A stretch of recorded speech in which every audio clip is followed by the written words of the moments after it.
Hey guys, today I am looking at Call of Duty Black Ops.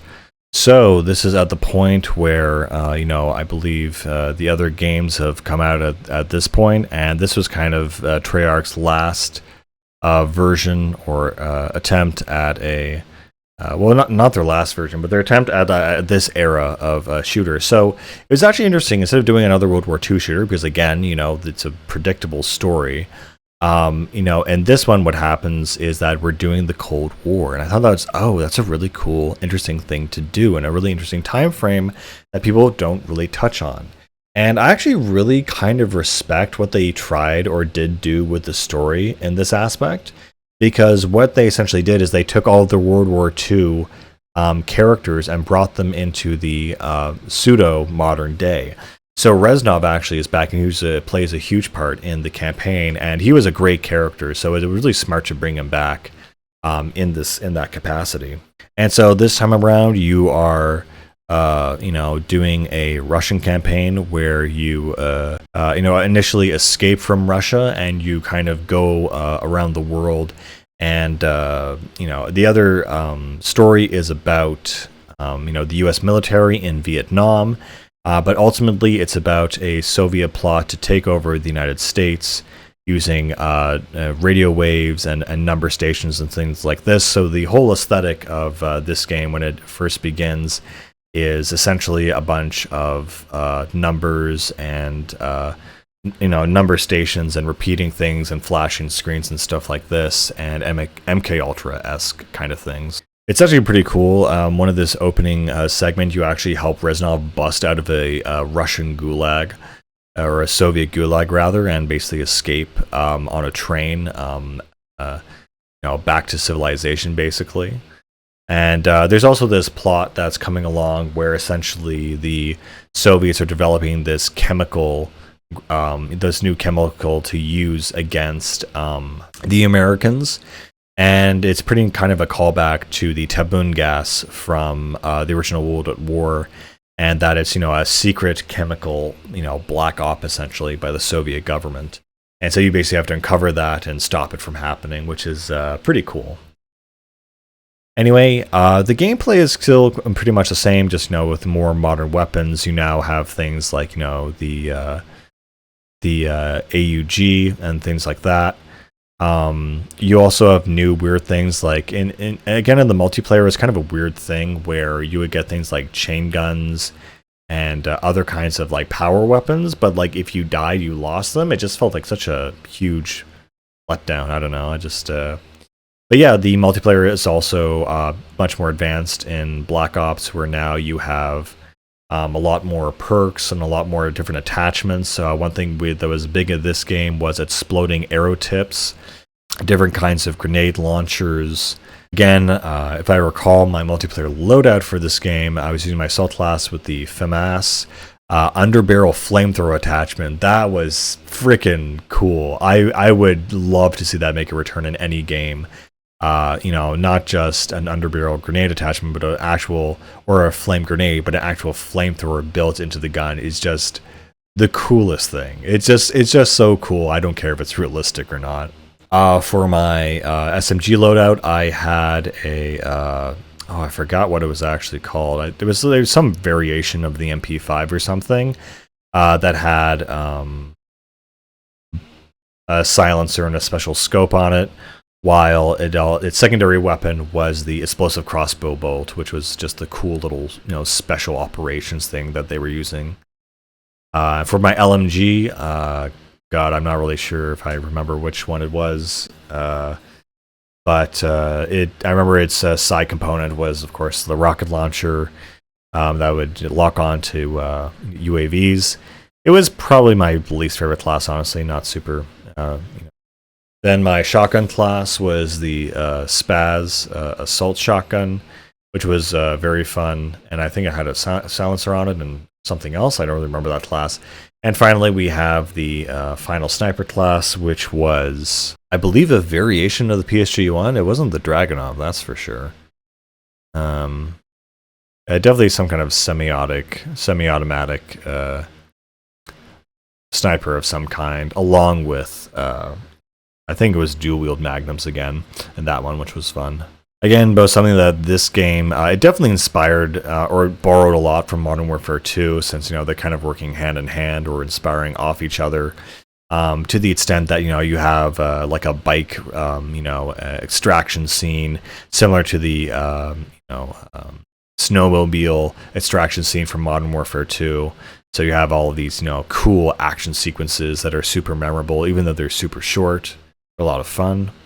Black Ops multiplayer definitely better than World at War, but still kind of more or less in the same ballpark. Definitely kind of meeting Modern Warfare 2 standards. Very fun, very cool stuff, but again, not super something I could play for long. It felt kind of, again, tinny and kind of a little bit lame. I don't know how to put it. Everything felt like it just kind of was made from cheap materials. That's the only way I can really describe how these things felt. And but it was good though. And the map designs were a lot of fun. I remember Satellite was a good map. And yes, I forgot, the main character of the campaign is called Mason, and basically he is being interrogated and kind of in the future, and he has the numbers and the whole, this is a whole side thing, according to lore, that these numbers on the radio station were going to be predicting when the Soviets would attack or try to nuke America. And it was all about predicting the attack and stopping it. And then, so you basically, come to terms with, the story, told from the future point of view, and then basically, stop the real bad guy who is trying to subvert and destroy, both areas of the world. What I do like about Black Ops, though, is it takes a more, I guess, artistic approach, you could say, to the game, because it does a lot of psychedelic things, a lot of, can you trust yourself, what is reality, what is truth, everything is being blacked out by, the government and the Secret Service, and it's like, what is reality?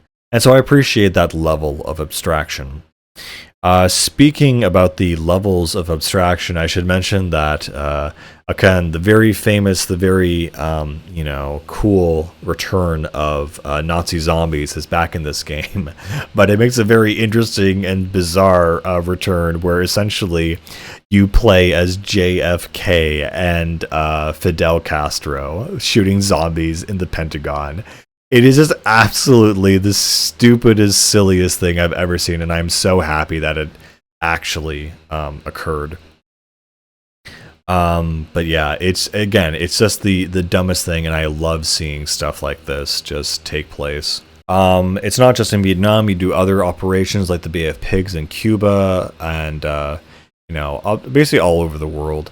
And the campaign, I would say, in Black Ops is actually fairly decent and interesting compared to the other campaigns. And again, like I said, it has that level of abstraction that just makes it a little bit weird. I just wish the gameplay felt a little bit better, but you know what? It's fine for what it is, and it's it's iconic for what.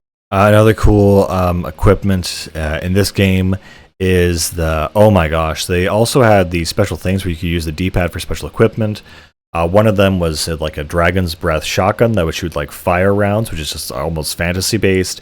And the big thing was, for the assault class at least, they had this cool thing where it was a little security camera you could place on the floor, and you could give you a second screen, so you could screen watch while actually playing in multiplayer, which I just thought was the coolest thing ever. Anyway, there's a lot of cool things. Oh, I forgot. One of the best missions in this game is when you play you fly the SR-71 Blackbird, and it's this stealth / AC-130 section.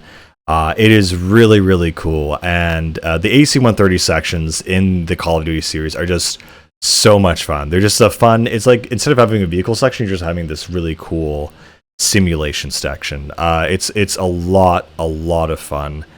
And yeah, so yeah, this is kind of like the end of where Call of Duty really ends for me. This is when I was talking about Modern Warfare 3 came out. I didn't really care about that one, and because it became kind of derivative. Ghost was surprisingly good actually, but Black Ops 2 is really where it soured for me, because that was the one that came out of Modern Warfare 3, and I really hated Black Ops 2 for at least like the story like was it made sense, like hey, let's go to the future, and it sounds like a good idea in practice, like yeah, let's go to the future, let's do something new and exciting and interesting. And all the guns in the future from a pure gameplay perspective, they just felt all the same. I remember I played the entire campaign. I don't really remember much from it except for that one like flight wingsuit mission where you're in the jungle flying from base to base taking out enemies. But in terms of the multiplayer, there was something about the font and the sound effects and the presentation of everything just made it feel, I don't know, just like weird and just kind of off and just kind of, again, like really, I don't know, it felt fake. I don't know how else to put it, but it felt kind of rinky and dinky. And my main thing was that all the guns sounded the same because, of course, you know, your SMGs, LMGs, and assault rifles, in the future, they're going to have a higher rate of fire, they're going to be better, they're going to be cooler. But, you know, in this game, in the multiplayer, they're all like, you know, matte black. They all sound super, you know, loud and destructive. And they all shoot at like a very high rate of fire to the point, like, what's the point of using this one over this one? It's like the difference is so bloody small that you have a bunch of like machine guns and shotguns and a sniper, and that's it. And it just became like, again, what is the point of all this? So it's the first time I was playing a multiplayer game, and even though I was making progress and unlocking things, the base gameplay didn't feel good enough to rationalize putting time into it. So I just had to like let it go. I just was like, I don't want to play this. It was a very weird experience, and it felt kind of self-congratulatory. Like, oh yeah, of course you should like this. I don't know. It's funny, probably everyone's most iconic map that I think was also in that game was Nuketown, which was very funny that they brought that back. Because it was such a small map, but very competitive and a lot of fun. But yeah, that's kind of where the series really soured for me, especially for Treyarch. And I really didn't care for Modern Warfare 3, so I also stopped playing Infinity Ward, and I just kind of moved on to different games. I know there are some people who are like die-hard Call of Duty fans who wanted like it to never end or something. But I just couldn't get into it. I just, you know, after those two games, you know, just one bad game in this series, I felt like they're just milking it. And until I saw something really interesting, I wouldn't get back into it. And it's funny because Ghost was coming out, and Ghost is actually a really interesting campaign and really, really good. The problem is that what they went with it is that, oh, it has a dog now. It's like what are you guys doing? Like, come on. And when I actually played the game, like the dog isn't even that big of a point of the entire thing. It's just how they were marketing it, and the story is actually really cool. It's like in the future scenario where South America has taken over North America, and there's this whole thing with space and satellite combat, and this really cool tank mission near the end of the game that is just really fun and really cool. So Call of Duty Ghosts was really shockingly well done, but you know, it was after that point, or after this point, that I remember I played the campaign to Black Ops 2. There was like some American like rock and roll thing in the credits, and then after that it just kind of ended, and I just thought, I'm done with this series. I don't know what it was. It was just so mid, so underwhelming that I was like, look, if I'm going to put my time into like a basic shooter where the story and, you know, music is the main like point of the game, the gameplay needs to be really, really good. Like, it needs to be so good for me justifying my time wasting on it if I'm not learning or experiencing something new. And it was at that point where it was like, this is kind of dead to me. And to that credit, like I've gone back recently and found Ghost to be really good. But I hated the multiplayer. I was like, this is really weird. I don't like the multiplayer in Ghosts. It just feels off. And I don't know. It's a very delicate formula, and they changed it so many times, and now they're just worried about people's wallets. They've copied other games like Fortnite, so they're no longer top dog, really. But yeah, this was like peak Call of Duty for me. These were the 4 games, Modern Warfare 1 and 2, and Black Ops and World at War, that really at least did something different and really changed the game industry and were really cool and iconic. And this is where my relationship with Call of Duty basically ends. So hopefully they can make something really good in the future. But again, unless it's put in front of me, I'm not going to go out and buy a Call of Duty game and shoot stuff, because now there's so many different games that do exactly the same quality of what Call of Duty does that it's no longer a big deal. So yeah, back to the drawing board or death, I guess. Anyway, guys, that's it for this game. I'll see you later. Bye.